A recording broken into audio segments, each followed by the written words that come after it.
Θα σε περιμένω στα βράχια που σε είδα για πρώτη και τελευταία φορά. Μα αλήθεια, δεν ξέρω τι κάνω λάθος. Να αφήνω τη θάλασσα να με βρέχει και ύστερα να με βγάζει σε ξένο λιμάνι. Το αλάτι να ζαρώνει το σώμα μου και τα κύματα να με χτυπούν στα βράχια. Μα όσο και να πιτσιλιέμαι, εγώ μένω εδώ, σε ξεχασμένο απάγγιο που είχαμε μικρή.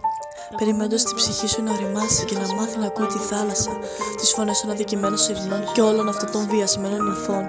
Είναι πολλά αυτά που έχω να σου πω. Κάθε βράδυ και ένας νέος κόσμος. Μα αν τα μάτια μου δεν ξανασυναντήσω τα δικά σου, θυμήσου, οι πορείες μας δεν είναι χαραγμένες. Κι εγώ να σε παρακαλάω να ζήσουμε σαν φουρτούνες, μα εσύ να θες να ζεις σαν κύμα. Αλήθεια, μπορώ να αντέξω τα πάντα, την ασφυξία, το πνιγμό και σένα το με σπρώχνεις στη θάλασσα. Αλήθεια, μπορώ να αντέξω τα πάντα, την ασφυξία, το πνιγμό και σένα τον με σπρώχνεις στη θάλασσα και τα μάτια σου που αντικατοπτρίζουν ναυάγια. Ψιθύρισε στη θάλασσα πως θες να με δεις και θα ταξιδέψω το ταλαιπωρημένο μου σκαρί μέχρι την άλλη άκρη του κόσμου για να φτάσω στο σώμα σου.